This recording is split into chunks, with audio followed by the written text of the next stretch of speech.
Boa tarde.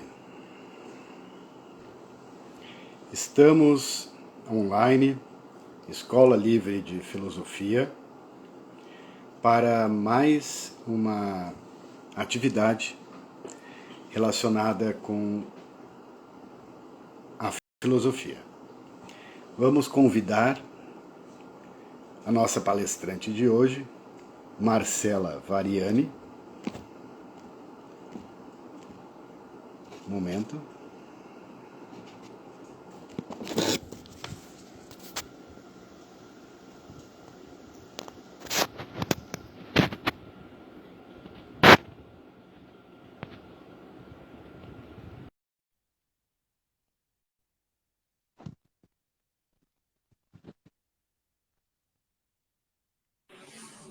Alô, Alô, boa tarde, Marcela. tudo Prazer bem? em recebê-la aqui. Tudo bem? Como está o clima aí na Europa?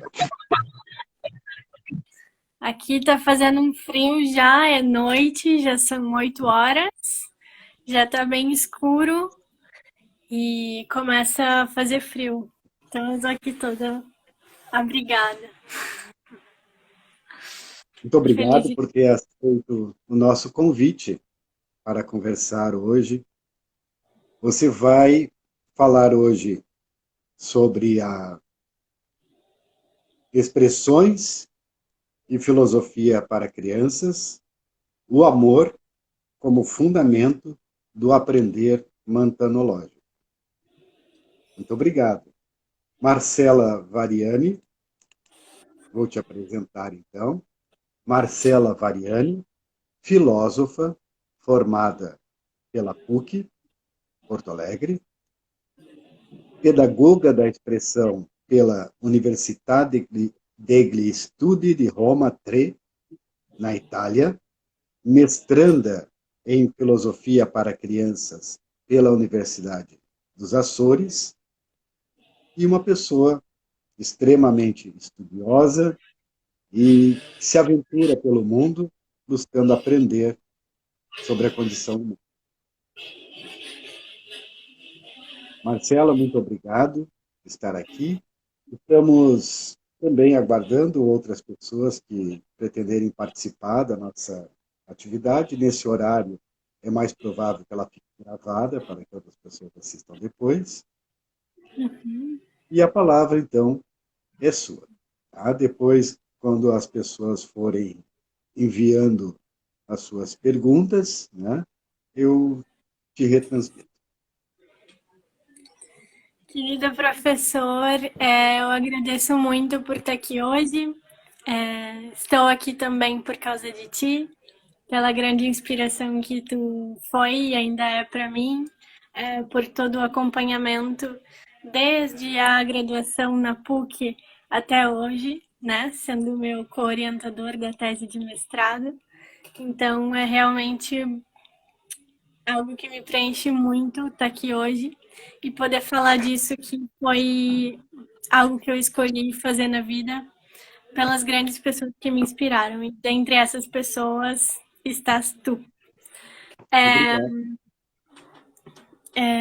Agradeço muito. E, bom, é a primeira vez que eu vou falar sobre a minha tese. Então eu estou um pouquinho nervosa, porque eu não apresentei ela ainda. Vou dar alguns spoilers aqui para quem for ver depois, né? E quem tiver curiosidade pode me pedir, eu posso enviar a tese. Ela ainda tem que ser submetida na banca, né? E após passar pela aprovação na banca, eu acredito que eu vou poder compartilhar ela com as pessoas que quiserem. Então, também quem for chegando, podem fazer perguntas, podem escrever.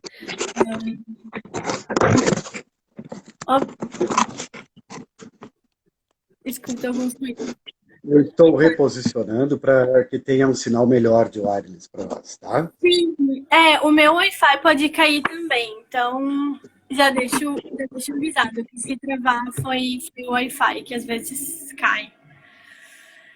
Bom, Então, o título, né, da minha tese é Expressões de Filosofia para Crianças, o Amor como Fundamento do Aprender Monológico. Ele já coloca muitas questões, né?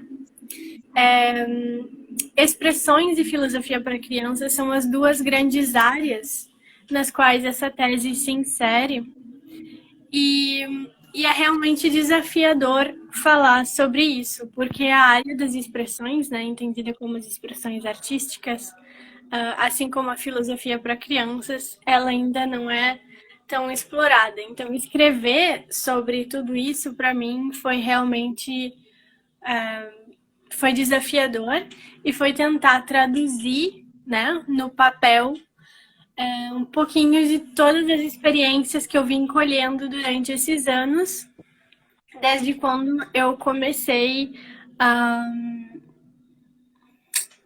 plantar assim essa vontade de querer trabalhar a arte junto com a educação. É algo que faz muito parte do meu caminho. E depois, como relacionar tudo isso com o amor, né? Que é outro conceito que para mim foi muito importante e desafiador, porque acredito que é fundamental a gente relacionar o que seria o ensinar, como se entende, mas que a gente questiona o que seja, com o amor.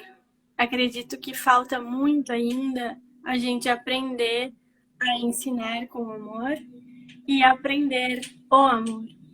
Então, tudo isso parte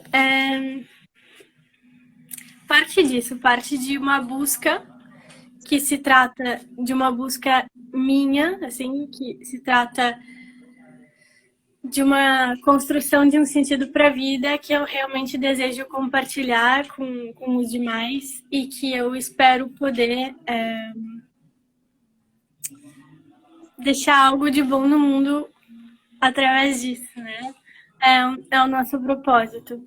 Talvez seja um pouco pretender demais, mas eu sempre gostei de sonhar grande e passando por muitos lugares assim nessa viagem da vida, eu acredito que tive a sorte de ter experiências, encontrar pessoas que também se conectam com essa vontade de fazer educação uma educação mais humana, fazer do aprendizado algo que nos conecte não só com o que é aprender matérias ou disciplinas, mas também o que é aprender a ser humano e a estar com outros seres humanos, né, nesse planeta que é a Terra. Então, talvez mais do que falar sobre o conteúdo da tese, porque o conteúdo está lá para quem quiser ler, acho que eu vou ler um pouquinho do sumário e, assim, as inspirações que forem vindo. E também quem quiser escrever algo ou perguntar, a gente pode ir interagindo, né? Porque não gosto dessa verticalidade, assim, de só falar, falar, falar. Eu gosto muito de criar um diálogo. Então, filosofia para crianças é uma matéria que não tive na faculdade, a não ser pelas pinceladas que eu tive a sorte de ter contigo, né? Como disciplina. Mas eu tive que entender um sentido mais amplo, para além do que seriam essas bordas da disciplina de filosofia com crianças. Quando a gente pensa em filosofia com crianças, a gente não fala só em considerar a criança como alguém que pode fazer filosofia, mas também a gente se conectar com o sentido que é a infância, né? Então, a infância como esse começar, como essa, como dizer, se tratar o tempo com a sacralidade que ele merece. Sinto que as crianças não se esforçam para amar a vida. É uma coisa espontânea. E vejo que, como adultos, muitas vezes a gente se esquece disso. Então, filosofia para crianças também é um reaprender a como se conectar com esse sentimento ou com essa, eu não diria só fase da vida, mas como um estar na vida, né? A infância como um modo de habitar o mundo. Então é isso Se que conectar consigo mesmo. se reconectar consigo mesmo e com esse modo de habitar o mundo e a vida. E como habitar o mundo e a vida a partir dessa presença, né? Essa presença que pode ser entendida também como um presente. Então, esse estar no presente como um presente que é estar no viver, né? E ter esse tempo. A gente aprender a amar o tempo da nossa vida se conecta com essa consciência que frequentemente a gente se esquece, né? Que a vida e a finitude estão ligadas. Então, todos os dias, cada dia vivido é um dia a menos, né? Um pensamento muito presente assim na filosofia antiga, né? Que a gente sempre pode voltar lá, filósofos como Sêneca, por exemplo, que sempre inspiraram esse colher o dia, esse amar a vida, né? E amar o tempo. Então, me perguntando sobre o que seria esse amar o tempo, né, relacionado à infância e como as crianças fazem isso e como a gente pode aprender delas como adultos, porque afinal a filosofia para crianças ela é muito mais dar espaço para o poder aprender com a infância do que querer ensinar algo a ela. Então, eu diria talvez até levando a tensionando, assim, levando a um ponto mais extremo, uma inversão numa lógica muito comum quando se fala em educação, né? Porque normalmente ocorre o silenciamento, ocorre o não dar espaço para que aquela criança possa se expressar, ocorre o querer que todas tenham uma resposta igual. Então, como é importante a gente também aprender a valorizar o que aquela criança tem para dar, e não só criança, mas também qualquer adulto, né? Generalizando isso para a educação como um todo, como cada pessoa tem algo de especial para dar e como o ambiente filosófico, como é importante que ele seja propício para acolher toda essa riqueza que a diferença de pensamentos oferece. E tudo isso já se relaciona para mim com uma postura assim de ter muito amor pelas perguntas, né? Algo que um dos meus professores, o Gilberto Scaramuzzo, quem sabe um dia ele vai ver essa live, né? O professor de pedagogia da expressão lá de Roma, ele falava muito num conceito que eu adoro, que é o conceito de ponto vivo. Então essa que em italiano a gente diria intendere, que é diferente de conoscere. Porque intendere, ele dizia, era tendere in. Então é tender para dentro, né? Enquanto conhecer seria algo fechado, né? Essa vontade de obter uma resposta. Quando eu concluo, não há nada mais por descobrir. E quando eu busco o entendere, eu vou em direção a. E esse ponto vivo, esse ponto latente,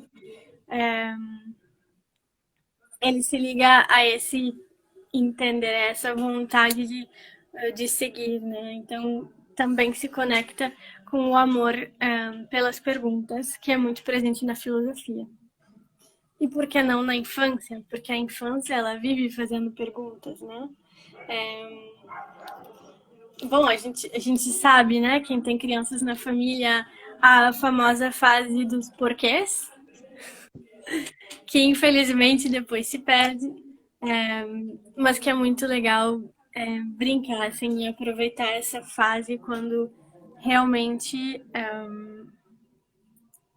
o mundo ele é experimentado de maneira diferente. Porque parece que a Talvez gente. ele, talvez ele se perca por um certo bloqueio que talvez seja gerado por uma recepção não muito convidativa, mas talvez ali se guarde uma potência mesmo assim, e também talvez se nos relacionarmos de outros modos com as crianças, possamos permitir que isso não se perca, né? E que isso amadureça. E esse amadurecimento é um processo complexo, é um processo que demanda uma gravidez de uma vida inteira. E nesse caso, ao entrar em contato com a criança, com a infância, nós estaríamos entrando em contato com uma certa dimensão do humano, pelo que eu compreendi do que você falou, uma compreensão, talvez possamos dizer, originária do humano via infância. Gosto muito, porque a gente vive se traduzindo, né? Eu gosto muito desse movimento, me dá muita, muita alegria. Um, sim, acredito que muitas vezes, como adultos, a gente esquece, ou realmente, não sei se reprimir seria a palavra melhor para isso, essa nossa vontade de explorar e de aprender e de buscar a curiosidade e também, né, a energia própria da criatividade, porque durante a educação, né, e daí o Foucault entra muito com o discurso dele no Vigiar e Punir, que fala sobre isso, como a escola pode ser um mecanismo que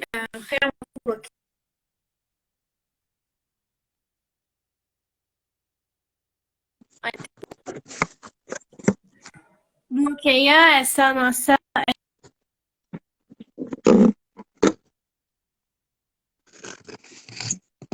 fomento.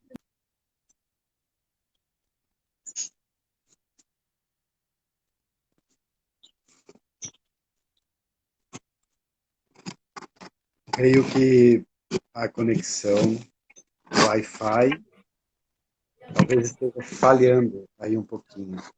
Uhum. Agora deu? Sim. Agora a imagem não está boa, mas a voz melhorou um pouco. Tá. Então, por exemplo, o que acontece, né? Hoje eu ensino improvisação, eu dou aula de improvisação para adultos. E nessas aulas, que são um misto de teatro e improvisação, eu gosto muito de trazer esse ponto, né? De que improvisar é se conectar realmente com a nossa criança interior, né? Para descobrir os personagens que a gente tem, para descobrir as novas possibilidades que podem surgir a partir da interação com o outro. Então, a gente, na verdade, nunca sabe o que vai acontecer numa aula de improvisação. Nesse caso, improvisação mais relacionada com o teatro, mas a gente também pode falar de improvisação na dança, a gente pode falar na improvisação na escrita de um texto, a gente pode falar na improvisação com um desenho. Então, eu exploro essas múltiplas facetas do que seria a improvisação. Inclusive, na tese, eu escrevi um pouco sobre isso. E eu vejo realmente uma aproximação muito grande, assim, né, no movimento filosófico com o movimento improvisado. No sentido de que a filosofia é também entrar em contato com o não saber. Então, com algo que nos assusta, com algo que pode nos tirar da nossa zona de conforto. Porque justamente se a gente precisa perguntar, né, para entender, faz isso aí um perguntar. Se a gente precisa perguntar para entender e para nos confrontar com o desconhecido, a gente precisa deixar atrás algo que pensamos saber ou abandonar, em certo sentido, as nossas certezas. E a improvisação nos coloca nessa tensão de sair da nossa zona de conforto e de sair desse personagem que carregamos todo dia para, quem sabe, me encontrar com um outro personagem que é completamente diferente daquilo que do que eu costumo fazer. Nesse caso, a improvisação como eu trabalho, né? E é engraçado, porque os adultos vêm lá, né, na aula, e os adultos, eu também, incluindo a mim, uh, e a gente se depara com questões muito interessantes, né? Por exemplo, teve um estudante que ele me disse assim, mas o silêncio me incomoda, eu não sei o que fazer quando fica silêncio, é constrangedor. Daí eu, bom, essa é realmente o porquê estamos aqui, né? Porque a improvisação brinca com esse vazio, ok. O silêncio. Então a gente entra num movimento de yes and sim. Então prosseguimos. Então vamos de encontro àquilo que nos assusta. E então vamos dar a bem-vinda, como é que se diz isso em português? Vamos dar o bem-vindo à surpresa, né? Aquilo Mas que me é. parece que esse sentido de improvisação Uhum. é um tanto diferente do sentido convencional, ou do sentido que se usa a palavra improvisação no dia a dia. Porque é uma improvisação muito atenta ao momento presente. É uma improvisação como espontaneidade. É uma improvisação como libertação de si mesmo e de condicionamentos para os quais usualmente somos cegos. É uma improvisação como um abrir espaço ao inesperado e, mesmo assim, ter suficiente potência para encará-lo como algo que participa, mesmo que inesperadamente, do teu próprio ser.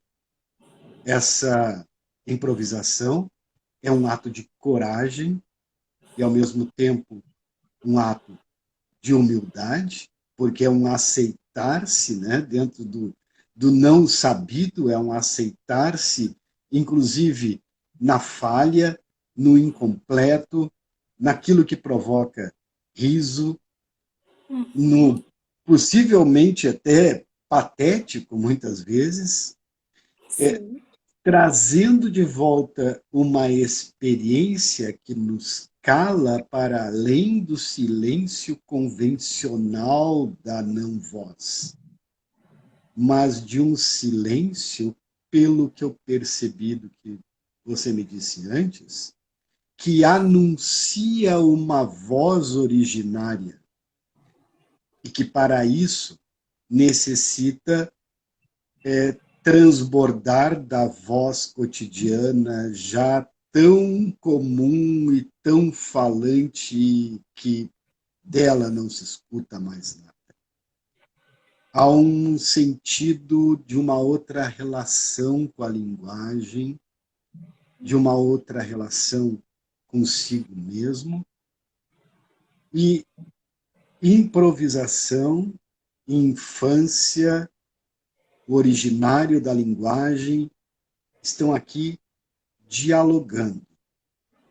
Esse diálogo tem a ver com uma humanidade por vir? Por vir. Por vir. Para o futuro?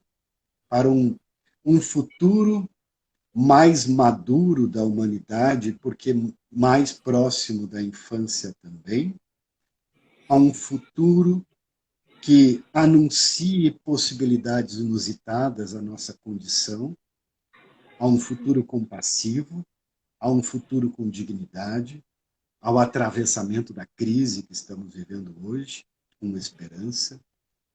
Todo esse movimento tem um sentido que transborda num mundo por vir, numa humanidade por vir, pelo menos Acredito, potencialmente. pelo menos potencialmente, né? A gente sempre pensa a nossa existência como algo que termina quando o fim da vida chega, né? De maneira muito egoística. Uhum. Mas no sentido de uma humanidade por vir, a vida, ela nunca termina. A vida, ela segue, né? Ela segue, prossegue. Então, Olhar essa... para a vida dos outros inclui a possibilidade de adquirir coragem para olhar até para a própria morte? Sim, com Um certeza. sentido? Sim, sim, sim. Faz sentido? Faz sentido que a vida continue, que essa força vital continue se propagando e o sentido de que o que a gente faça hoje seja pensar no futuro que a gente vai deixar para quando a gente não estiver mais aqui. Acho que quando eu penso em alteridade, né,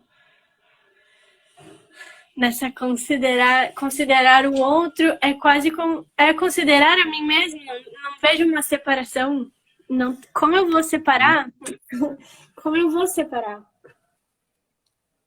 Você está trazendo agora uma significação que você está arrancando lá de um âmago, o qual ainda tem uma certa névoa, mas que fala de algo inusitado.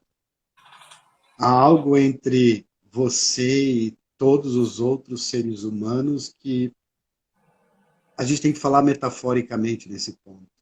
É como uma morada comum, é como um encontro íntimo de almas que nos fala de um sentido, que nos gera confiança,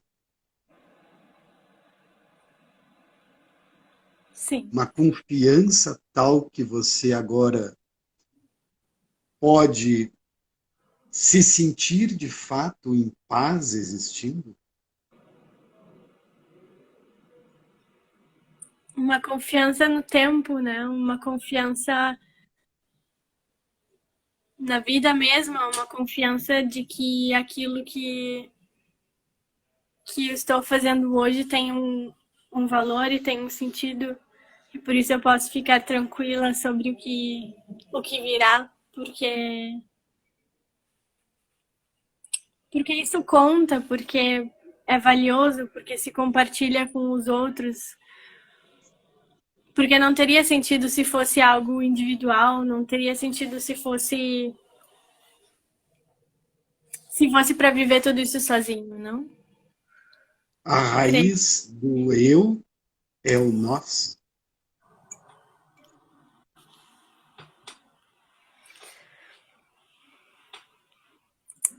Eu e Um nós? nós um gigantesco, nós, humanidade inteira, um nós, universo inteiro. Parece que a existência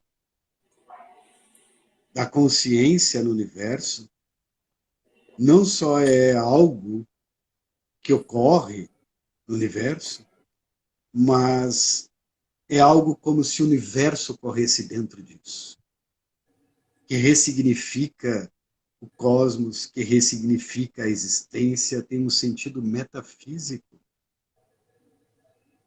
Sermos espectadores do universo, conversa com todo o universo. É se colocar em uma condição de viajante, né? É, uma das coisas que eu gostaria de dizer é que muito do que eu escrevi se baseou também na minha experiência. Então, uma das experiências que eu fiz que me colocou muito nesse fluxo de sentir que o universo dentro de mim estava também fora e tudo estava conectado e não existia essa separação, foi o Caminho de Santiago, que foi uma peregrinação que eu fiz, né? Eu caminhei 500 quilômetros em 17 dias até chegar à capital de Santiago. E, e entrar nesse movimento de caminhar passo após passo e muitas vezes se conectando com uma dor, porque a dor é corporal, e aí essa dor corporal ela reflete em todas as outras dores existenciais. Então, se conectar com tudo isso e mesmo assim conseguir seguir caminhando é como entender que todas as coisas passam e que tudo vai se movimentando como que apontando para um sentido, como que esse não é chegar no destino, não é chegar em Santiago de Compostela, é sim a pedrinha que eu encontrei no caminho, que tinha um desenho que foi feito por outro peregrino, enfim, é alguém ter um casaco para me dar quando tinha frio naquele dia e, e eu ser imensamente agradecida por aquilo. Sentir essa vida que passa quando a gente está com muita sede e bebe água e aquela água entra e se sente tão vivo quanto nunca se sentiu. Então, acho que eu entendi um sentido de viagem diferente daquele sentido que se dá para uma viagem de férias, né? Como se a vida ela fosse essa própria viagem na qual a gente aprende, e a gente aprende todos os dias. É claro que o Caminho de Santiago termina e parece que toda essa atmosfera mágica ela se vai, mas na verdade o caminho em si é uma metáfora da própria vida. Então, como que a gente pode colher cada dia e como que a gente pode viver cada dia, mesmo que pareça que um é igual ao outro, na verdade nunca é. E mesmo que pareça, e mesmo que a gente tenha sempre a mesma rotina, como encontrar as milhões de possibilidades diferentes que existem dentro daquela aparente repetição, né? Então, vejo muitas vezes um grande problema hoje, né? Acho que principalmente com as redes sociais, que é entrar num certo tipo de tédio, como se as coisas não tivessem mais graça.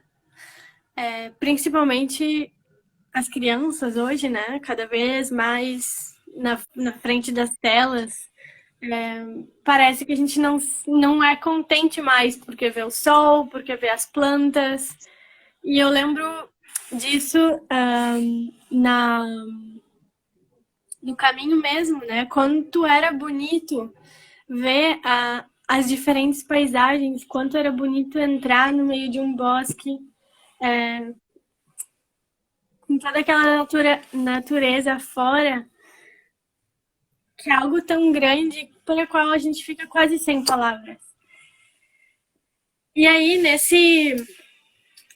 como dizer, é um banho assim, de experiências e de vida que vai caindo e que é difícil de traduzir. Como sorver a vida, beber a vida em cada gota, em cada segundo, uma viagem que se faz no momento presente, continuamente no momento presente, como uma inauguralidade. Sim.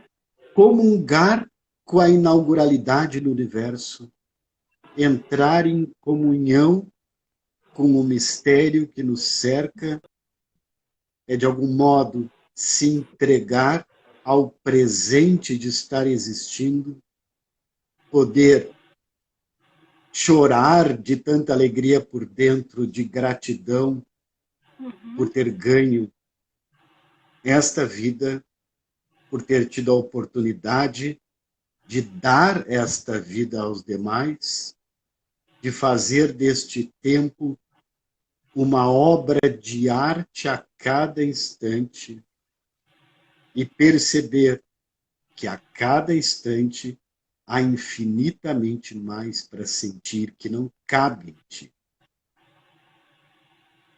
E esse sentir que há infinitamente mais para sentir e que não cabe em ti, de algum modo, é já ter transbordado a esta dimensão. É como um orar contínuo, é como um estar pisando e morando no sagrado o tempo todo, é suportar intensidades, é estar à espreita daquilo que te tira do domínio, te tira do centro, faz perder, e assim se torna uma aventura de si. Uma aventura de si, para a vida valer a pena. Como é importante, né, a gente aprender a se perder. Também aprender a se encontrar. Regis está dizendo aqui, Regis é meu amigo há 50 anos. Nos conhecemos quando eu tinha 6 ou 7 anos de idade, há mais de 50 anos. Você está aqui dizendo oportunidade de se reconectar com a natureza, de se reconectar com a sua própria naturalidade, né?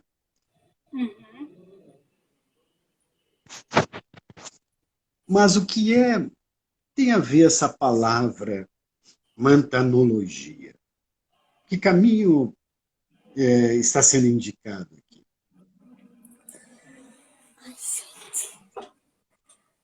Isso faz parte do nosso diálogo há uma década, né? É, quase, né? Quase. Daqui a 2 anos vai fazer realmente uma década que tem filosofia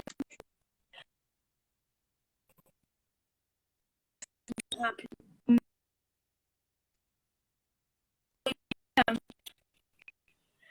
A conexão. Mantanologia ainda é uma busca. Eu não sei dizer uma resposta para ela sobre o que ela é ou como fechar ela. Eu posso tentar delinear, mas eu acho que ela não se esgota, porque ela faz parte de um aprender contínuo que não se restringe a mim que escrevi sobre isso ou a qualquer outro filósofo que pensou sobre. Talvez a mantanologia seja como traduzir um aprender que se faz em silêncio. Então a gente precisa aprender a escutar esse silêncio. E sentido de um caminho indireto sobre o qual você escreve na sua tese, no sentido em que você se põe como um convidado do outro a um processo do aprender, que tanto é do outro quanto é seu também, mas se põe num papel, se põe numa certa responsabilidade de construir dispositivos, caminhos, alternativas, no sentido de disponibilizar potências, alternativas, possibilidades, para que o outro, por si mesmo, transforme a si mesmo. E como você escreveu lá no seu trabalho de conclusão de curso na graduação também, foi sobre o mesmo tema, ligar o sentido de aprender ao sentido de um auto-aprender, no momento em que esse aprender, enquanto um aprender significativo, envolve uma mudança de percepção, de conduta, uma mudança completa, integral. Então, um auto-aprender e um auto-transformar acabam se conectando. Então, não é mais um aprender como adquirir algo e você se mantém igual, como incorporar um certo conhecimento, técnica, seja o que for, mas é um aprender em que você se envolve de tal modo que você é o próprio resultado desse aprender. E você nesse autotransformar se configura o aprender significativo. Uhum. E que pode disponibilizar aos outros a motivação para isso.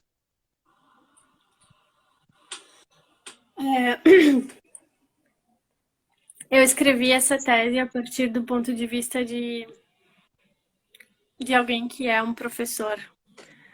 Só que não um professor que ensina. Um professor que aprende e se aprende.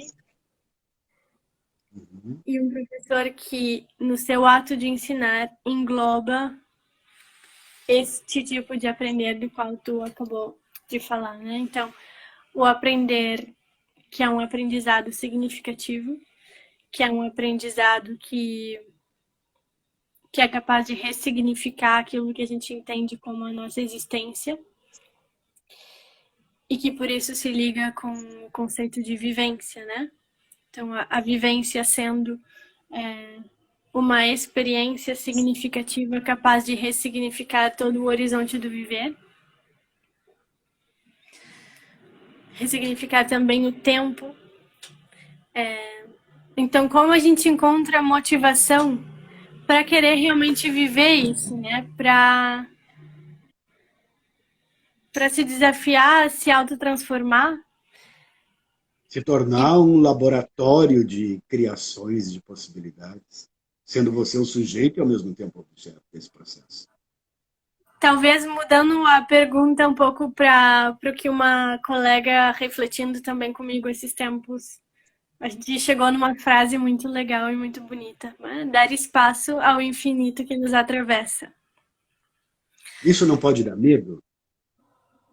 Isso dá medo, dá muito medo. Dá muito medo, né? Porque como é que eu vou deixar de me conhecer assim como eu me conheço para me conhecer de outra maneira? Por isso que viajar dá medo, por isso que sair do seu ambiente, seu habitat natural, a sua zona de conforto, não é, não é um movimento talvez mais comum, né? Porque é muito mais fácil a gente ficar, como dizer, numa cotidianidade ou sempre numa situação. Quem nunca caiu em padrões repetitivos na sua vida?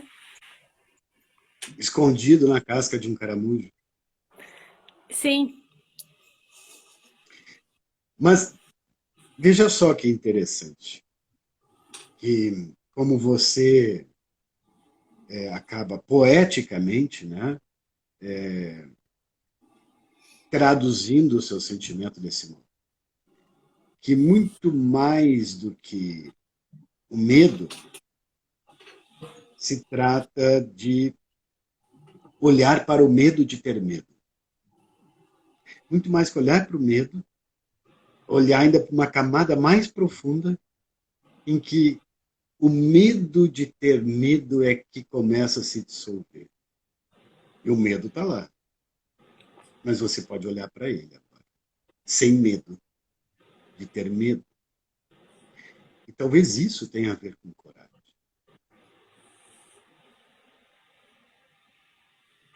Há muitas Coragem. camadas. Coragem como essa. Eu gosto da etimologia quor adire, né? Como essa ação do coração. Cuore, adire, coraggio. É uma palavra que sempre me inspira muito. Porque, de novo, voltando à filosofia para crianças, a filosofia da infância, a filosofia com crianças, que não é cada uma dessas. A gente poderia aprofundar teoricamente o que seria cada uma e discutir os significados, mas tem algo mais profundo, né, atrás disso, que é se reconectar com essa coragem, né? É uma coragem quase que não sabe dela mesma, é uma coragem de estar no viver de uma forma tão presente que o brincar é um presente, que o viver é um presente, porque o viver é um brincar e quando a criança com o seu tempo faz de conta, ela brinca de um viver outro, né? Viver outros que não ela mesma, então ela já entra nesse próprio movimento de sair de si mesmo, de se perder e sem medo, que depois ela volta. Isso não pode tornar risível certos desejos que as pessoas comumente alimentam, como, por exemplo, da fama, do poder, do consumo desenfreado. Não pode tornar tudo isso risível? Será um ato de libertação? Tem um sentido também político? Esse ato de coragem de sair de si mesmo e de brincar de personagens que não somos. O problema não é brincar de De personagens que não filosofar, somos. de voltar à infância, de atravessar o silêncio, de se reencontrar lá na outra esquina como alguém que já não se conhece mais, de aprender a se esquecer de si para se reencontrar, de tornar a vida uma aventura em que a cada minuto, como você disse, esse caminho de Santiago, que é o caminho da vida, é uma metáfora do caminho da vida, é um Uhum. encontro com a criação, com o inaugural de cada instante, com uma estética que torna cada minuto uma obra de arte, uma oportunidade de contemplação, quase de se tornar exausto de tanto dar sentido. Como a gente faz para não se confundir com os personagens que a gente cria sobre a gente mesmo ao longo da É, vida? uhum. Como a gente cria a coragem para se despir desses personagens que a gente acreditou ser durante tanto tempo? E que, na verdade, quando a gente se liberta, pode ser muito dolorido, mas depois pode ser muito aliviador, como tirar uma mochila pesada das costas, literalmente. Acho que é uma coragem também, a gente admitir que sustenta um personagem, ou a gente mergulhar profundamente em quais são os nossos personagens. Acho que por isso que eu amo tanto o teatro, né? Porque o teatro, assim como exercício de vida, porque acho que ele permite a gente a enxergar isso, né? E como mesmo nós, assim, indo a um próprio teatro e observando os artistas, né? Como eles são capazes de nos transmitir toda essa emoção, mesmo que aquela ali não seja a vida deles. Mas, de certa maneira, existe uma verdade naquilo que a gente sente, naquilo que a gente está compartilhando, que fala sobre o viver. Então, eu acho que é também muito. Voltando à dimensão artística, assim, existe um potencial muito grande nesse reconhecimento da vida como um grande teatro. Mais do Bom, que um contraponto, vida de um lado, teatro de outro, mas um entrelaçamento, claro. na medida em que estar declaradamente no teatro não deixa de ser quase um ato irônico de confissão de que o dia a dia que não se confessa teatro é também um teatro, e talvez o verdadeiro teatro, por quem confesso, e ao mesmo tempo que nesse representar você acaba assumindo uma outra potência, uma possibilidade que no fundo tem um grau de realidade bastante incisivo. Esse entrelaçamento, essa mistura. Parece E que a aí vida no meio, algo mais. Sim. é um grande teatro, né? Assim, a gente pode ir pegar o ônibus, pegar o metrô e começar a olhar para cada pessoa assim como se fosse um personagem diferente. Isso já muda tantas coisas.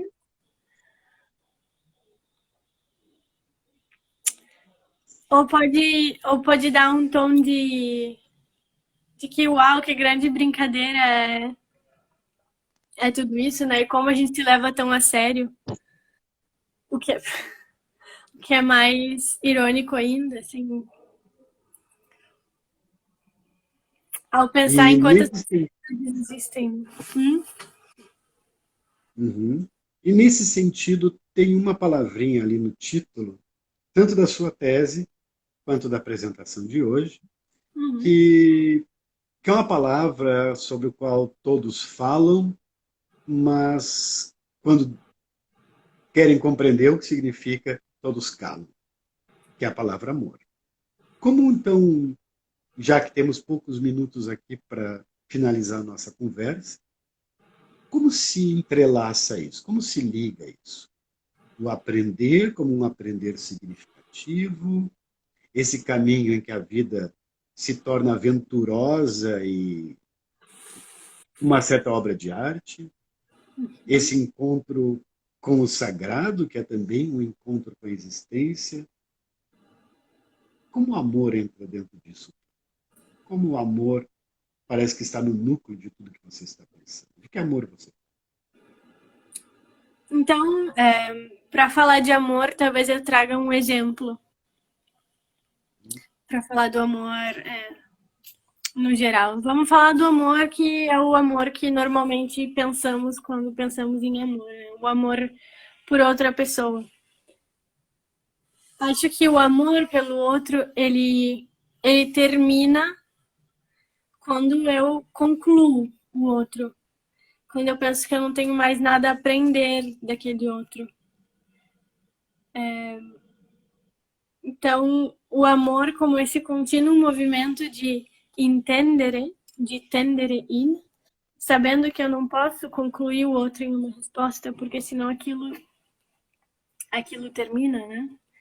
Então, como tudo isso se liga com a filosofia, é, justamente o amor pelas perguntas, o amor pelo descobrir, o amor pelo se aventurar naquilo que a gente desconhece, não tanto como uma vontade egoísta, mas sim como uma vontade de também se abrir para ser um diferente si mesmo,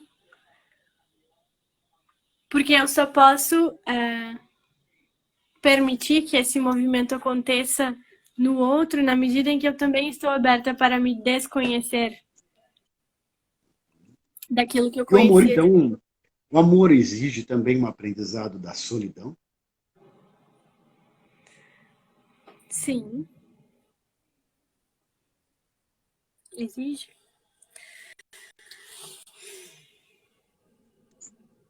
Exige aprender a estar profundamente sozinho e exige aprender a estar profundamente dentro de si a ponto de poder se abandonar, né? Para poder encontrar o outro naquilo que é o outro. Que não é um encontro de alguém porque há uma carência prévia. Porque você se basta. É porque algo mais transbordou. Não foi para suprir algo que faltava, mas para transbordar de algo que já está.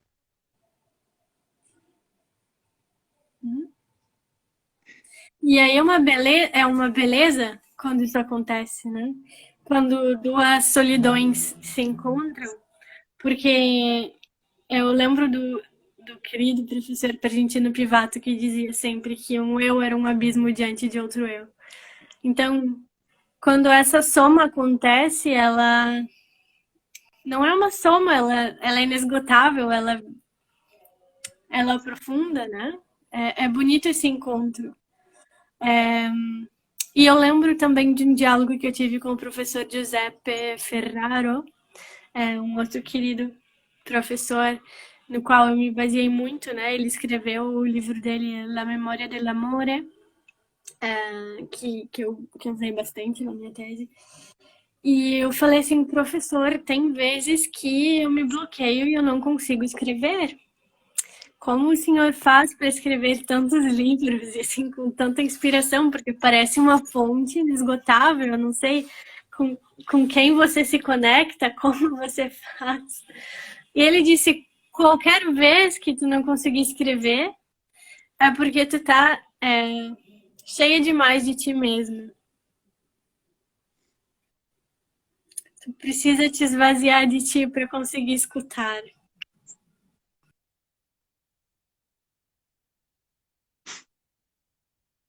Quando estou com Giuseppe, o querido Giuseppe Ferraro, eu sinto alguém que está bebendo poesia o tempo todo. Giuseppe é bom. Vindo de Nápoles só poderia ser assim. Marcela, eu vou então solicitar para você, Uhum. antes, claro, nossos agradecimentos, profundos agradecimentos aqui, em nome da Escola Livre de Filosofia, sabendo que essa nossa conversa vai ficar gravada, né? Daqui a 20 anos, 30 anos, espero que as pessoas possam escutá-lo e que a gente possa também ainda estar aqui e escutá-lo. E eu, então, convidaria você as suas palavras de despedida, suas palavras finais. Eu não encontrei aqui perguntas, pelo menos eu não consegui identificar. Nós já fizemos muitas perguntas, muitos diálogos. Então, por gentileza, a sua despedida e talvez convite para um outro momento de continuar essa conversa. Com certeza. Eu agradeço, professor, pelo teu tempo, não só dessa live, mas por todo o tempo que a gente compartilhou, por todo o tempo que tu sempre me deu nos teus ensinamentos, nos meus aprendizados, nos nossos aprendizados. Agradeço as pessoas que estiveram aqui esse momento com a gente. E quem quiser ler mais sobre a tese ou quiser me escrever, fazer qualquer pergunta, sempre estou aberta. É o que eu amo fazer, sobre o qual eu amo falar, pensar, investigar. Então, estamos aqui sempre, né, à disposição, a serviço de quem quiser se conectar mais com a filosofia. Me inspira muito poder falar sobre isso. É um presente para mim, na verdade, poder ligar a minha vida a esse sentido que eu quero construir, né? A essa educação que a gente realmente espera que possa ser tocante, transformadora, poética, bela. Então, você, em contato com as crianças e por amor à infância e por amor à existência, saiu pelo mundo, foi para a Itália, foi para a Espanha, Portugal, é uma cidadã do planeta Terra e, nesse caso, espero que esse caminho inesperado que você começou a trilhar possa ser auspicioso no sentido de trazer benefícios a todos os seres.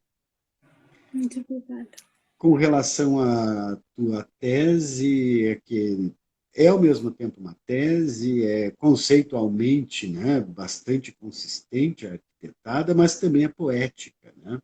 Espero que essa obra filosófica poética receba uma edição depois da sua defesa, que deverá ser em breve. Estarei também na banca.